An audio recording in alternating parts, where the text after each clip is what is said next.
what I'm seeing over and over again is fear and shame over the desire to lose weight, and then fear and shame over never losing weight and their bodies staying the same. So these women are feeling like in order to be an intuitive eater, that they can't want to lose weight. And what I see is this is what keeps women coming back to diets and in this space of an on-again, off-again relationship with healthy living and an on-again, off-again relationship with food freedom. Living a healthy, balanced life is no small feat, especially when you're a mom. With meals to cook, laundry to load, work to do, and humans to raise, it can be easy to feel like we're in an on-again, off-again relationship with healthy living. But it doesn't have to feel this way. I believe living a healthy life has become way too complicated. What we need isn't a new plan or program telling us what to eat or how to live. We need simple, uncomplicated routines and information that's going to help us live our best, most beautiful life without rules and restrictions. Join me, Kristin Dovbniak, holistic health coach, certified intuitive eating counselor, and mama of two, for weekly conversations on what it means to live a healthy, balanced life, uncomplicate eating, and simplify in every area of mom life. Hey friends, welcome back to the Healthy Balanced Mama podcast. I am so grateful you are choosing to spend a pocket of your day with me today. I have a topic to share with you guys today that has been widely requested, and I won't lie to you guys, it's not the easiest conversation to have in this space of speaking about intuitive eating and balanced eating. There is a lot of division on the topic of weight loss and if we should even be speaking about weight loss at all in the intuitive eating space as someone who promotes and shares about intuitive eating. But I shared about this topic over on Instagram, and I heard some incredible feedback from the women who listened to the live I did talking about this subject, that they wanted to hear more about this. And they want me to dig into this a little more because something that I have heard come up a lot, especially with the women in my community who've sent me DMs on Instagram, who have hopped on discovery calls with me for one-on-one coaching, is that they feel like they can't even talk about weight loss. That if they talk about weight loss or having a desire to lose weight, that they won't be a part of the intuitive eating club, or that they can't even pursue intuitive eating if they have a desire to lose weight. But I have so many women who come to me telling me that they want freedom with food, but they also want to lose weight and they do have a desire to change their body. And that is why they've been on and off of diets for so many years. And they want to get to the point of body acceptance and they're working on that, but they want to pursue food freedom and they feel like they can't unless they have this perfect relationship with their body size and no desire to lose weight. So what I'm seeing over and over again is fear and shame over the desire to lose weight, and then fear and shame over never losing weight and their bodies staying the same. So these women are feeling like in order to be an intuitive eater, that they can't want to lose weight. And what I see is this is what keeps women coming back to diets and in this space of an on-again, off-again relationship with healthy living and an on-again, off-again relationship with food freedom. Hey mama, I don't know about you, but during the holiday season, or approximately from October 31st through December 31st, my mealtime routine gets totally off. We've got events and just things out of the ordinary, even this year that looks way different than years past. It just seems to feel a bit off with the holidays. I'm not planning as I normally do. I'm typically not prepping as much as I normally do. And I'm just feeling kind of off. So I always start the new year wanting to get back on track with my meal planning and with my budget, especially after all of the Christmas spending. So I really want to make sure that I have the tools on hand to make sure meal planning is easy for me as I come into the new year, because I want one less thing to think about. I've got big goals for 2021 and I'm hoping it doesn't look a single thing like 2020. So I really want to make sure that we are getting our family back on track in a way that feels really relaxed. And one of the ways I do that is with my Healthy Mama Meal Planner. This is the third edition of my Healthy Mama Meal Planner we just released. And for those of you who don't know what it is, it's the ultimate tool for simplifying healthy living by planning ahead to create nourishing meals for your family in a way that is flexible. In print or digital versions, it is 200 pages of planner bliss for those of you who are as planner obsessed as I am, or 200 pages of ease when you're looking to simplify and streamline your family's meals. As a former personal chef, holistic health coach, and mama of two, I know what it means to need to get dinner on the table fast, and planning ahead will help you get there. Head to healthymamakris.com/meal planner to grab your copy for 25% off through the end of the year. That's healthymamakris.com/meal planner. And it keeps them from embracing food freedom long term because they feel like they're not allowed to have this desire, and having this desire is somehow at odds with intuitive eating. So the question that comes up is, can you pursue intuitive eating while still wanting to lose weight and also having health goals? So I want to be clear, just to start, that the purpose of intuitive eating, it's not to lose weight. The purpose of intuitive eating has never been as a weight loss plan. The purpose of intuitive eating is to help you heal your relationship with food, to get off the on again, off again diet cycle, to make peace with food, and to embrace freedom with food and authentic health, which is the place where our internal awareness, so that internal connection with our body's cues, meets our external health values. And that includes health. And weight change, either gain or loss, may or may not be a part of your health journey. But just because you pursue intuitive eating doesn't mean you'll never or can't have a desire to lose weight. It also doesn't mean that you will automatically gain weight because you work on intuitive eating.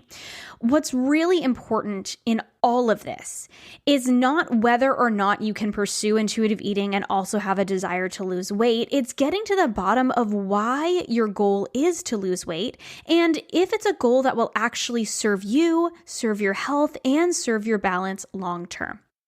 Intuitive eating is weight neutral. It's not meant for intentional weight loss. It's about creating that healthy relationship with food, which may or may not result in body change. Either can happen. It's not a guarantee that you'll gain weight, which is so many women's fear as well.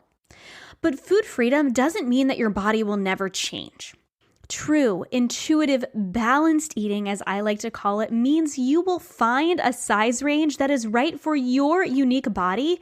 And here's the key, that doesn't take a ton of effort to maintain. Now, that doesn't mean that if you're not intentional about your health and you're not tuning into your body, you'll just find your set point and magically stay there. Balanced eating is about more than just ditching diets. It's about creating healthy habits that will serve you and your health long term. Intuitive eating is part of the path to become a balanced eater. So there is intention involved in this, in finding what works for you, what feels good in your body, and working on maintaining those habits rather than working on maintaining your weight is what's going to help you keep that set range long term instead of yo-yoing up and down, which we know is no good for our health, physical or mental. If in ditching diets, you create a healthier relationship with food, you stabilize erratic behaviors around food, things like emotional eating and the binge and restrict cycle, and you actually pursue a self-care approach to food and wellness, and your weight was above a place that is comfortable for your body, you might very well lose some weight. And there's nothing wrong with this. I want you to know that you are welcome here. You are welcome listening to this podcast, being a part of this community if you have a desire to lose weight and you hope that this is the outcome. of your journey when it comes to becoming a balanced eater. But here's the thing.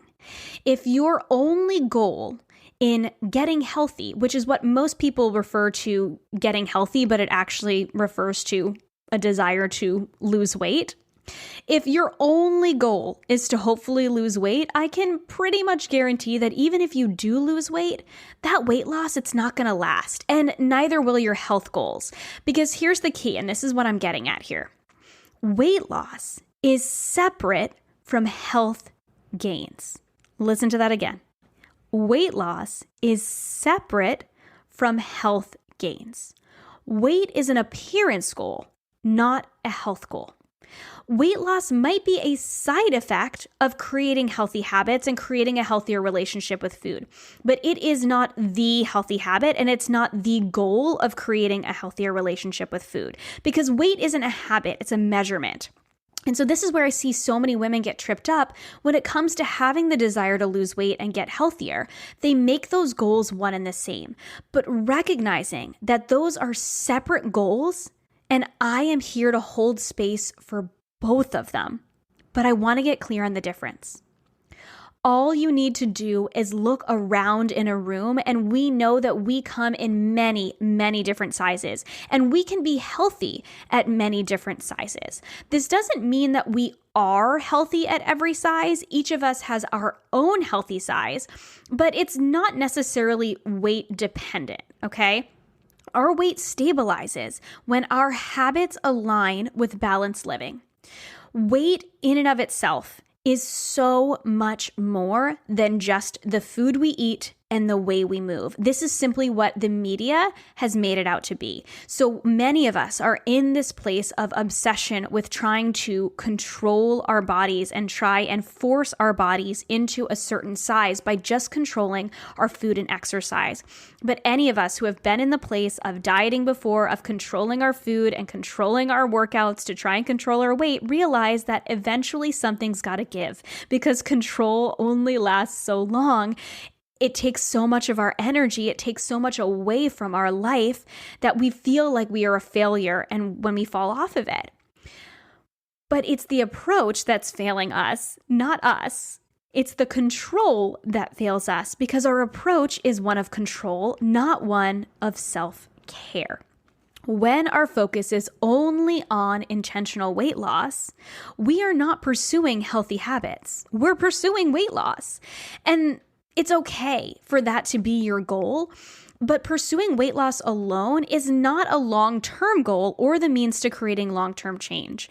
The reason 95% of diets fail is because it's a short-term effort for what is hoped to be a long-term gain, and that just doesn't add up. Even if you succeed at weight loss and you haven't created healthy habits along the way, it'll creep back up. Because the weight loss truth that no one wants to talk about is that whatever you do to lose the weight, you need to maintain for the rest of your life to maintain that weight loss. So if what you do to lose weight isn't sustainable, like a diet, neither will the weight loss be. Which is why when women embrace a balanced approach to eating and their weight stabilizes, it's a much easier place to maintain. I'll share my own self as an example. So I don't talk about this a ton because I don't like to talk numbers, so I'm going to be number neutral here. But I was at my heaviest when I was in high school before my eating disorder. My biggest fear when I embraced intuitive eating was that I would end up the size I was in early high school again. That's the 100% truth. And I am not particularly proud of it, but it is my truth. That was my biggest fear when I started intuitive eating. But here's what I learned in my journey. And my story is very similar to many of the women I work with as well. At my heaviest, I was not my healthiest. I was emotionally eating. I was binge eating. I was in this place of early dieting stages. So I would diet and then I would have cheat days or cheat weekends and overeat on the weekends and back and forth until this became such an obsession. It spun into an eating disorder. And then even after the few years that I struggled with an eating disorder, I still struggled with a binge and restrict cycle because I hadn't created a healthy relationship with food. But at my smallest, I also wasn't my healthiest. I had a disordered relationship with food. I was not really taking care of my body. I was in that place of obsessing over my food and fitness. It was just a little bit more extreme than the average dieter. I wasn't my healthiest at my heaviest. I wasn't my healthiest at my smallest. But when I allowed my weight to stabilize by taking the focus off of the number on this scale and instead focused on creating long-term change, starting with a healthy relationship with food and then moving into a place of learning the routines and rituals I needed to have in place to create a healthy, balanced life, I did gain a little in the beginning. I needed to gain a little bit in the beginning because I was coming out of a fitness competition phase. And that was just my truth. I needed to gain like 5 to 7 pounds. It wasn't anything crazy, but I needed to gain a little bit of weight. And then I gained a little bit more in the permission phase of intuitive eating when I was allowing myself to eat all the foods that I didn't allow myself in those couple of years that I was working on competing in fitness competitions. And this was another, 5 to 7 pounds-ish. And this is just my body. And I'm trying to stay pretty weight neutral. I'm not giving you specific numbers or anything like that. I'm just trying to give you kind of a baseline of what happened with me.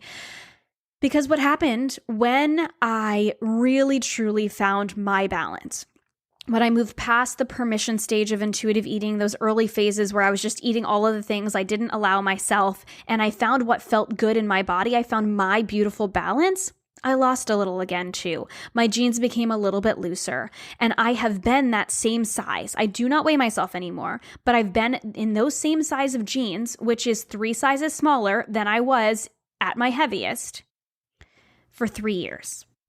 3 years, my body has not changed in an extreme way. Our bodies are meant to change. They are meant to ebb and flow. Just because you find your set point size, your set point range, I don't recommend this being something that you are searching for on the scale, but have it be something where, your jeans fit good and you're not exchanging your jeans for a bigger pair or a smaller pair multiple times a year. But it's steady for the most part. Maybe you switch between a couple sizes, but it's generally steady.